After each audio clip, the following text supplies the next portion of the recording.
ವೀಕ್ಷಕರೇ, the Hunt ವಿಶೇಷ ಕಾರ್ಯಕ್ರಮಕ್ಕೆ ಸ್ವಾಗತ. ನಾನು R.A. ಲೋಹಾನಿ.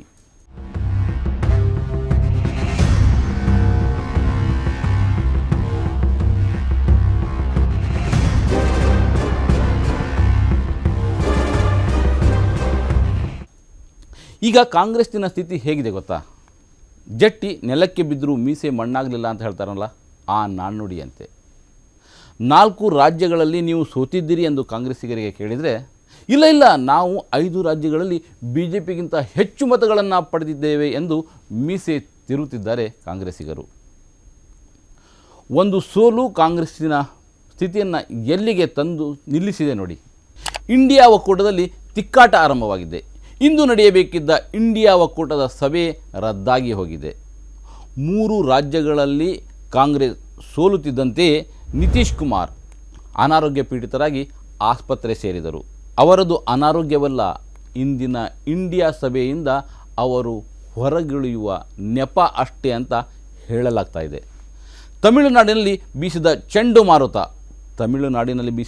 ಚಂಡುಮಾರುತ DMKಗೆ ಇವತ್ತಿನ ಇಂಡಿಯಾ ಕೂಟದ ಸಭೆಯಿಂದ ದೂರ ಸರಿಯಲು ನೆಪವಾಯಿತು. ಹೀಗೆ ಒಬ್ಬೊಬ್ಬರು ಒಂದೊಂದು ಕಾರಣ ಹೇಳಿ ಇಂದಿನ ಸಭೆಯನ್ನೇ ರದ್ದುಪಡಿಸಿಬಿಟ್ಟರು. ಒಂದು ವೇಳೆ ಕಾಂಗ್ರೆಸ್ ಗೆದ್ದಿದ್ದರೆ ಎಷ್ಟೊಂದು ವೈಭವೋಪೇತವಾಗಿ ಸಭೆ ಆಗಿರ್ತಿರಲಿಲ್ವೇ ಈ ಇಂಡಿಯಾ ಒಕ್ಕೂಟದ್ದು. ಈಗ ವಾಸ್ತವ ವಿಷಯದತ್ತ ಬರೋಣ. ಮಧ್ಯಪ್ರದೇಶದಲ್ಲಿ ಗೆಲ್ಲುವ ಅವಕಾಶಗಳು ನಿಚ್ಚಳವಾಗಿದ್ದವು.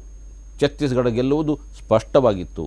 ಇದರ ಮಧ್ಯ ರಾಜಸ್ಥಾನ ಕಷ್ಟದಿಂದಲಾದರೂ ಗೆದ್ದು ಬಿಟ್ಟಿದ್ದರೆ ಕಾಂಗ್ರೆಸ್ಸಿನ ಯುವ 2ನೇ ಸಾಲಿನ ನಾಯಕರ ಪರಿಸ್ಥಿತಿ ಹೇಗಿರ್ತಿತ್ತು? ಇಂದು ಈ ಖರ್ಗೆ, ಈ ರಾಹುಲ್ ಗಾಂಧಿ ಇಂಡಿಯಾ ಒಕ್ಕೂಟವನ್ನು ಹೇಗೆ ನಡೆಸಿಕೊಂಡು ಹೋಗ್ತಿದ್ದರು? ಮಾಯಾವತಿಯೊಂದಿಗೆ ಹೊಂದಾಣಿಕೆಯ ಮಾತುಗಳನ್ನಾದರೂ ಆಡ್ತಿದ್ರಾ? ನಿತೀಶ್ ಕುಮಾರರನ್ನು ಗಣನೆಗಾದರೂ ತೆಗೆದುಕೊಳ್ತಾ ಇದ್ರಾ? ಆಮ್ ಆದ್ಮಿ ಪಾರ್ಟಿಯ ಕೇಜ್ರಿವಾಲ್ರನ್ನು ಹತ್ತಿರಕ್ಕಾದರೂ ಸುಳಿಯಲು ಅವಕಾಶ ಕೊಡ್ತಾ ಇದ್ರಾ? ಇಂಡಿಯಾ ಅಲೈನ್ಸ್ ಡಿಸೆಂಬರ್ 3ರ ಫಲಿತಾಂಶದಂದೇ ಮುರಿದು ಬೀಳುತ್ತಿತ್ತು ಎಂಬ ವಿಶ್ಲೇಷಣೆ ಕೂಡ ನಡೀತಾ ಇದೆ. ಅಂದರೆ ಈ 4 ರಾಜ್ಯಗಳಲ್ಲಿ ಗೆದ್ದಿದ್ದರೆ. ಈಗ ಕಾಂಗ್ರೆಸ್ ತನ್ನ ಸಂಗಾತಿಗಳನ್ನು ಮನಬಿಚ್ಚಿ ಸ್ವಾಗತಿಸಬೇಕಾಗಿದೆ. ಕಮಲ್ನಾಥ್ರಂಥ ಉದ್ದಟ ನಾಯಕರನ್ನು ದೂರ ಮಾಡಬೇಕಿದೆ. ಸೀಟ್ ತನಗೆ ನಷ್ಟವಾದರೂ ಸರಿ, ಗೆಲ್ಲಲೇಬೇಕು ಎಂಬ ತ್ಯಾಗದ ಹೆಜ್ಜೆಗಳನ್ನು ಕಾಂಗ್ರೆಸ್ ಇಡಬೇಕಿದೆ. ಏಕೆಂದರೆ ಇದು ಒಪ್ಪಲೇಬೇಕಾದ ಸತ್ಯ. ಇಂಡಿಯಾ ಅಲಯನ್ಸ್ ವೋಟ್ ಶೇರ್ ಏನಿದೆಯೋ ಅದು 62% ಈಗಲೂ ಇದೆ. NDA ಕೂಟದಲ್ಲಿರುವುದು ಕೇವಲ 37% ಮತಗಳು ಮಾತ್ರ. ಹಾಗಿದ್ದರೆ ಗೆಲ್ತಾ ಇರುವವರು ಯಾರು? ಗೆಲ್ಲಬೇಕಾಗಿದ್ದವರು ಯಾರು? ಇದನ್ನೇ ಕಾಂಗ್ರೆಸ್ ಮೊದಲು ಅರ್ಥ ಮಾಡಿಕೊಳ್ಳಬೇಕಿದೆ.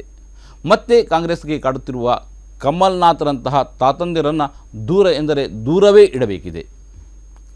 SM ಕೃಷ್ಣರಂತಹ ನಾಯಕರನ್ನು ಕಳೆದುಕೊಂಡರೂ ಕಾಂಗ್ರೆಸ್ ಕರ್ನಾಟಕದಲ್ಲಿ ಕುಗ್ಗಿಲ್ಲ ಎಂಬುದನ್ನು ರಾಹುಲ್ ಗಾಂಧಿ ಮತ್ತು ಅವರ ಟೀಮ್ ಅರ್ಥ ಮಾಡಿಕೊಂಡು ಮುಂದೆ ಸಾಗಬೇಕಿದೆ.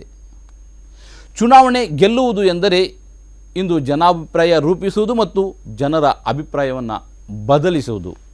ಕರ್ನಾಟಕದಲ್ಲಿ ಕಳೆದ ಚುನಾವಣೆಯಲ್ಲಿ ಸಫಲ ಆಗಿದ್ದು ಕೂಡ ಇಂತಹದ್ದೇ ಪ್ರಯತ್ನ. ಇಂತಹ ಸ್ಟ್ರಾಟಜಿಗಳನ್ನು ರೂಪಿಸಿ ಗೆಲುವು ಕೊಟ್ಟ ಶ್ರೇಯ ಸುನೀಲ್ ಕನಗೋಳುರವರಿಗೆ ಸಲ್ಲುತ್ತದೆ. ತೆಲಂಗಾಣದ ಗೆಲುವಿನ ಶ್ರೇಯವನ್ನು ಅವರಿಗೇ ಕೊಡಲಾಗ್ತಾ ಇದೆ. ನಾನು ಹೀಗೆ ಹೇಳುತ್ತಿರುವಾಗ ನಿಮ್ಮ ಮನದಲ್ಲಿ ಮಧ್ಯಪ್ರದೇಶ, ರಾಜಸ್ಥಾನ ಮತ್ತು ಛತ್ತೀಸ್ಗಢದಲ್ಲಿ ಯಾಕೆ ಗೆಲ್ಲಿಸಲು ಇವರಿಗೆ ಸಾಧ್ಯ ಆಗಿಲ್ಲ ಎಂಬ ಪ್ರಶ್ನೆ ಎದ್ದಿರಬಹುದು. ಸುನೀಲ್ ಕನಗೋಳು ತಮಿಳುನಾಡು ವಿಧಾನಸಭಾ ಚುನಾವಣೆಯಲ್ಲಿ DMKಗಾಗಿ ಕೆಲಸ ಮಾಡಿ ಅವರಿಗೆ ಗೆಲುವು ತಂದುಕೊಟ್ಟಿದ್ದರು. ಅದಾದ ಬಳಿಕ ತೆಲಂಗಾಣದಲ್ಲಿ ತಮಗಾಗಿ ಕೆಲಸ ಮಾಡುವಂತೆ BRS ಪಕ್ಷದ ನಾಯಕ ಹಾಗೂ ಆಗಿನ ಅಲ್ಲಿಯ ಮುಖ್ಯಮಂತ್ರಿ K. ಚಂದ್ರಶೇಖರ್ ರಾವ್ ಆಹ್ವಾನ ನೀಡಿದ್ದರು.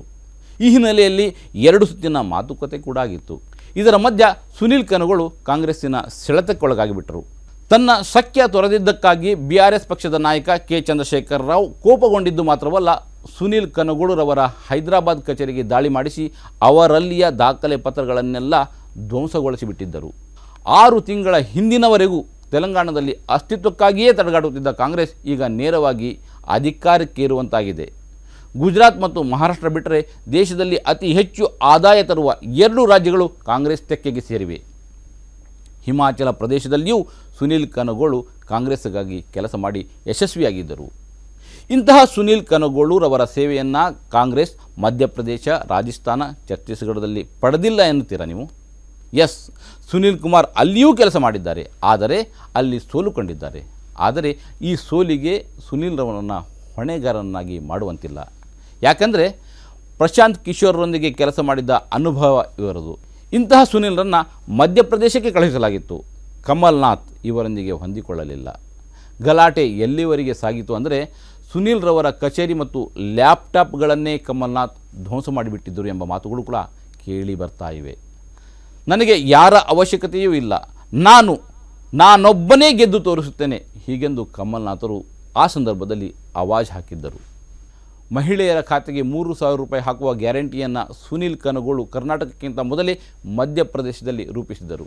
ಆದರೆ ಅದನ್ನು ಗೌಪ್ಯವಾಗಿ ಚುನಾವಣೆಯ ಕೊನೆಯ ಅಸ್ತ್ರವಾಗಿ ಇಟ್ಟುಕೊಳ್ಳುವಂತೆ ಸುನೀಲ್ ಸಲಹೆ ನೀಡಿದರೂ ಅದ್ಯಾವುದನ್ನೂ ಕಾಯದೆ ಕಮಲ್ನಾಥ್ ಚುನಾವಣೆಯ ಘೋಷಣೆಯ ಪೂರ್ವದಲ್ಲೇ ಅದನ್ನೆಲ್ಲ ಹೇಳುತ್ತಾ ಬಂದುಬಿಟ್ಟಿದ್ದರು. ಕಮಲ್ನಾಥರ ಬಾಯಿಂದ ಈ ಮಾತು ಉದುರುತ್ತಿದ್ದಂತೆ ಅಲ್ಲಿಯ ಮುಖ್ಯಮಂತ್ರಿ ಶಿವರಾಜ್ ಸಿಂಗ್ ಚೌಹಾಣ್ ಎಚ್ಚರವಾಗಿ ಬಿಟ್ಟರು. ಲಾಡ್ಲಿ ಬಹನಾ ಎಂಬ ಯೋಜನೆಯನ್ನು ಘೋಷಿಸಿಬಿಟ್ಟರು. ಇದರ ಬಳಿಕವೇ ಮಧ್ಯಪ್ರದೇಶದಲ್ಲಿ ಬಿಜೆಪಿ ಮತ್ತೆ ತಲೆ ಎತ್ತುವಂತಾಗಿತ್ತು. ಬಿಜೆಪಿ ಸಿದ್ಧ ಮಾಡಿಕೊಟ್ಟಿದ್ದ ಬಟ್ಟಲನ್ನೇ ಎತ್ತಿ ಬೀಸಾಡಿದ್ದರು ಕಮಲ್ನಾಥ್ ಮತ್ತು ಇಂತಹ ತಾತಂದಿರೇ ರಾಹುಲ್ ಗಾಂಧಿಯ ಓಟದ ದಾರಿಯಲ್ಲಿ ಮುಳ್ಳಾಗಿ ಕಾಡುತ್ತಿದ್ದಾರೆ.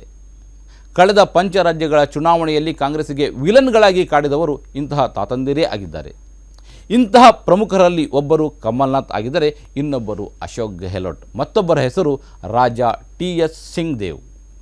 ಅಮಿತ್ ಶಾ, ನರೇಂದ್ರ ಮೋದಿಯಂತಹ ಪ್ರಭಾವ, ಬಿಜೆಪಿಗೆ ಹರಿದು ಬರುತ್ತಿರುವ ಹಣ, ಅವರಿಗೆ ಬೆಂಬಲವಾಗಿ ಇರುವ ಕಾರ್ಪೊರೇಟ್ ಜಗತ್ತು, ಇದನ್ನೆಲ್ಲ ಎದುರಿಸುವ ವಯಸ್ಸು ಇವರದ್ದಲ್ಲ ಎಂಬ ಸತ್ಯ ಇವರಿಗೆ ಆಗಿಯೇ ಇಲ್ಲ.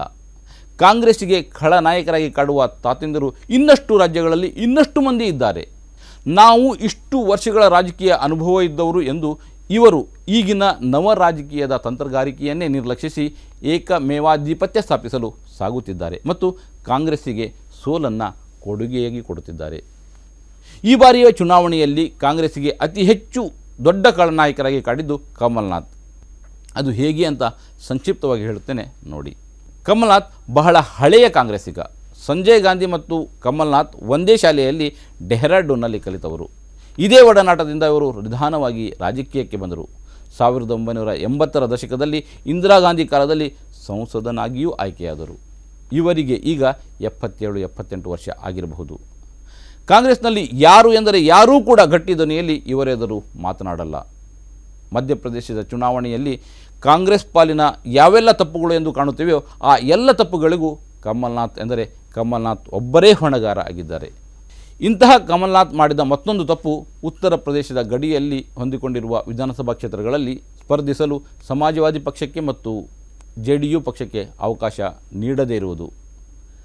ಅಖಿಲೇಶ್ ಯಾದವ್ ಮತ್ತು ನಿತೀಶ್ ಕುಮಾರ್ ಯಾರು ಎಂದು ಪ್ರಶ್ನಿಸಿ ಅವರನ್ನು ದೂರೀಕರಿಸಿದವರು ಈ ಕಮಲ್ನಾಥ್.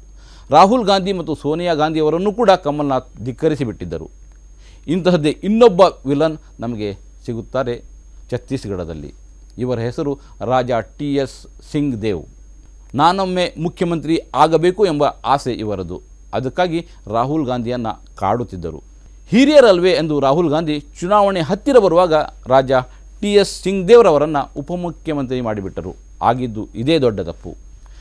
ಗೆಲುವಿನ ಮುಖಾಮುಖಿಯಾಗಿದ್ದ ಛತ್ತೀಸ್ಗಢ. ಬಿಜೆಪಿಯವರು ಕೂಡ ಛತ್ತೀಸ್ಗಢ ನಮ್ಮ ಕೈಯಿಂದ ತಪ್ಪಿದ ರಾಜ್ಯವೆಂದು ಸ್ಪಷ್ಟವಾಗಿ ನಂಬಿದ್ದರು. ಇದೇ ಕಾರಣಕ್ಕಾಗಿ ಛತ್ತೀಸ್ಗಢದಲ್ಲಿ IT ದಾಳಿ ನಿರಂತರವಾಗಿ ನಡೀತಿದ್ದು. ಆಗಲೇ ಕಮಲ್ನಾಥ್ರಂತೆ ನಾನೇ ಎಂದು ಕಾಡಿದವರು ರಾಜಾ TS ಸಿಂಗ್ ದೇವ್. ಈಗ ಫಲಿತಾಂಶ ನಮ್ಮೆದುರು ಇದೆ.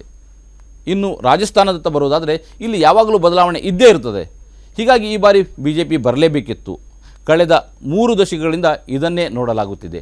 ಆದರೂ ಅಶೋಕ್ ಗೆಹ್ಲೋಟ್ ಉತ್ತಮ ಬ್ಯಾಟಿಂಗ್ ಮಾಡ್ತಾಯಿದ್ರು. ಇಲ್ಲಿ ವಿಲನ್ ಆಗಿ ಕೊಡಿದ್ದು ಕೂಡ ಅವರೇ ಮತ್ತು ಅವರ ಹಿಂದಿರುವ ತಾತಂದಿರು. ಹಿರಿಯರನ್ನು ಕಣಕ್ಕೆ ಇಳಿಸದಂತೆ ಮಾಡಲಾದ ಮನವಿಯನ್ನು ಅಶೋಕ್ ಗೆಹ್ಲೋಟ್ ನಿರ್ಲಕ್ಷಿಸಿದ್ದರು. ಯುವಕರನ್ನು ಕಣಕ್ಕೆ ಇಳಿಸುವ ಮನವಿಯನ್ನು ಪುರಸ್ಕರಿಸಿರಲಿಲ್ಲ. ಇದಕ್ಕಿಂತ ದೊಡ್ಡ ತಪ್ಪು ಸಚಿನ್ ಪೈಲಟ್ರವರದು. ಗೆಹ್ಲೋಟ್ ಮತ್ತು ಸಚಿನ್ ಪೈಲಟ್ರವರ ನಡುವಿನ ತಾಕಲಾಟವನ್ನು ರಾಹುಲ್ ಗಾಂಧಿಗಾಗಲಿ ಸೋನಿಯಾ ಗಾಂಧಿಗಾಗಲಿ ಖರ್ಗೆಗಾಗಲಿ ಸರಿಸಮಗೊಳಿಸಲು ಸಾಧ್ಯವಾಗಲೇ ಇಲ್ಲ. ಸಚಿನ್ ಪೈಲಟ್ ಮುಂದಿನ ಮುಖ್ಯಮಂತ್ರಿ ಎಂದು ಅಶೋಕ್ ಗೆಹ್ಲೋಟ್ ಘೋಷಿಸಿದ್ದರೆ ಜಾಟ್ ಸಮುದಾಯದ 38 ವಿಧಾನಸಭಾ ಕ್ಷೇತ್ರಗಳು ಈಗ ಕಾಂಗ್ರೆಸ್ ಕೈಯಲ್ಲಿ ಇರುತ್ತಿದ್ದವು. ಉಳಿದಿದ್ದೆಲ್ಲ ನಿಮಗೆ ಗೊತ್ತೇ ಇದೆ. ಈ ಕಾರ್ಯಕ್ರಮದ ಪ್ರಾಯೋಜಕರು Gadiyar group of companies, specialized in piling and shoring, engineering consultancy, firefighting, steel structures, real estate. Office, SIT Tower, Silicon Oasis, Dubai, UAE.